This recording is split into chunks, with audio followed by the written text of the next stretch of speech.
Lawrence versus Texas was a 2003 Supreme Court decision. In 1998, there was a Texas statute that made it a crime for two people of the same sex to engage in certain intimate sexual conduct. Deviant sexual intercourse is described as any contact between any part of the genitals of one person in the mouth or anus of another person, or it is the penetration of the genitals or the anus of a person with an object.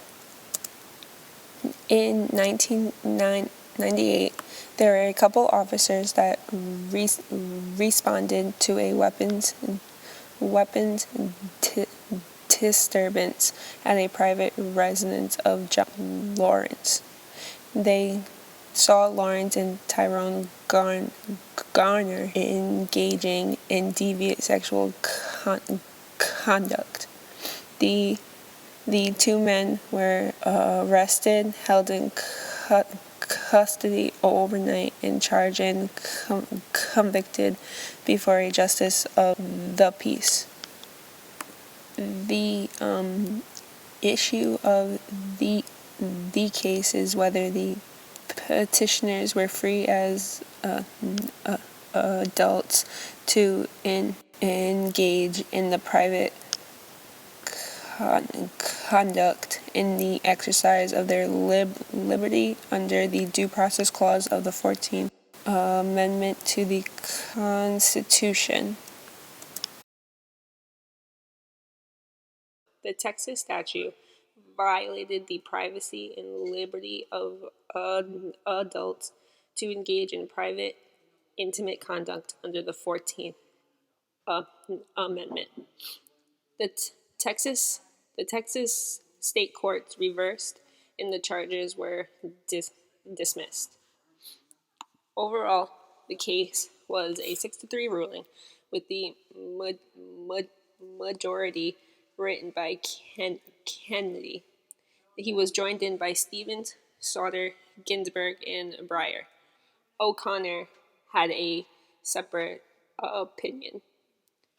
The dissent was by Scalia and joined in by Rehnquist. Thomas dissents separately. The majority states that we have a fundamental right under due process. Homosexuals have a protected liberty in interest to engage in private sexual. Homosexuals have a protected liberty in interest to engage in private sexual activity. Homosexuals' moral and sexual choices are entitled to constitutional protection. Moral disapproval does not provide a legitimate justification for Texas's law criminalizing sodomy. The majority continues with concentrating on laws and traditions showing an emerging awareness instead of focusing on past traditions. Texas statute furthers no legitimate state interest that can justify its intrusion into the personal and private life of the individual. They refer to the case of Bowers versus Hardwick, concluding that the right to engage in homosexual sodomy was not deeply rooted in this nation's history and tradition.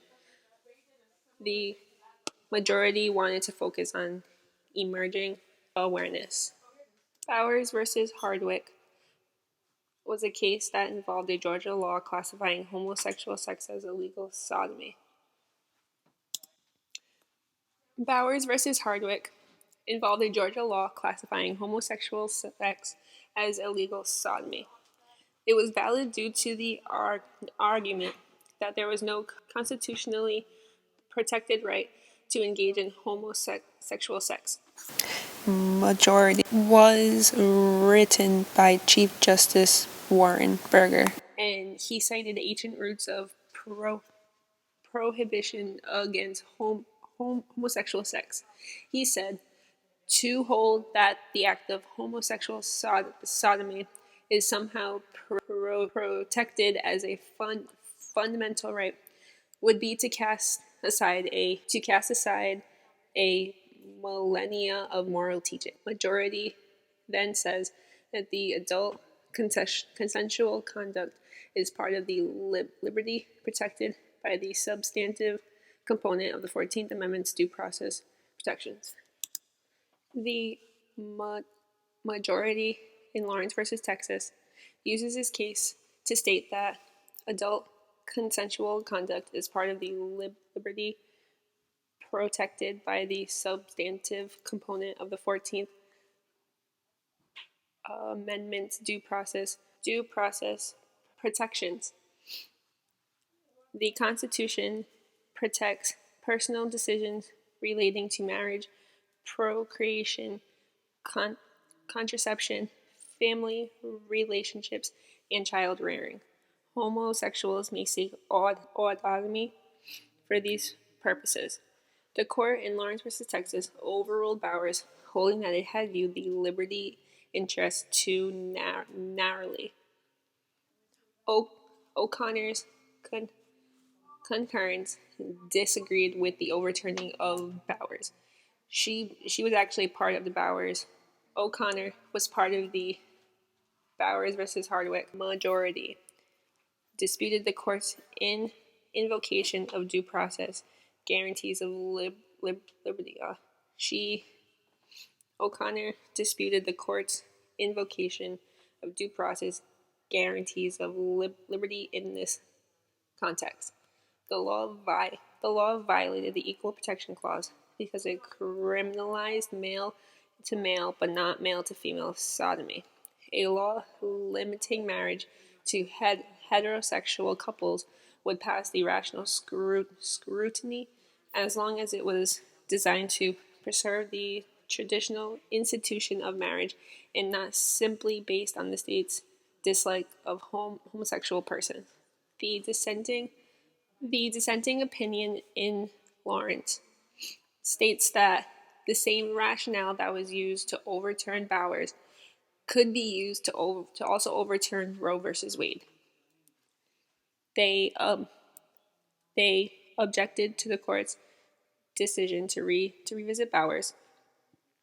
The dissenting opinion objected to the court's decision to revisit Bowers. They said that to change the ruling in Bowers might cause a court to, because of the overturning of Bowers, the courts might need to reconsider decisions from lower courts that relied on Bowers. This will create a slippery slope.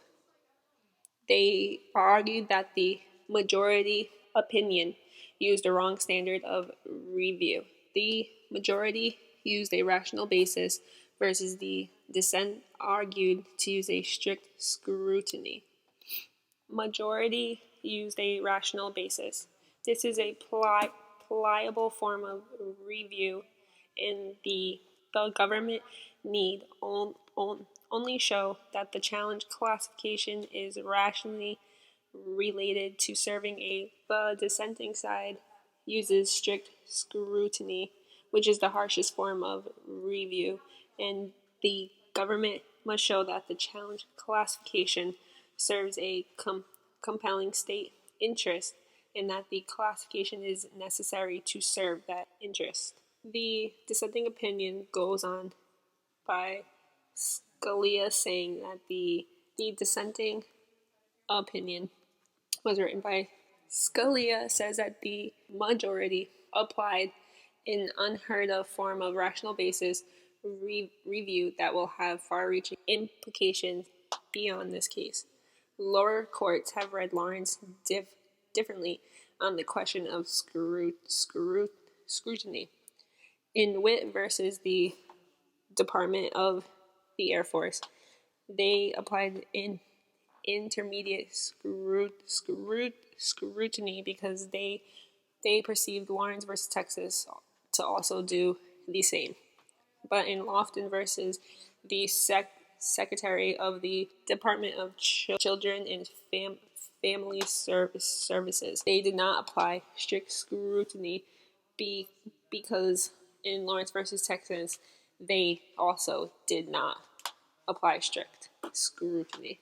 Texas held a statute making it a crime for two persons of the same sex to engage in certain intimate sexual conduct. The Texas statute violated the privacy and liberty of adults to engage in private, intimate conduct under the 14th Amendment. It ended with a 6-3 ruling, and with Bowers versus Hardwick being over. In Lawrence versus Texas, they overturned Bowers versus Hardwick.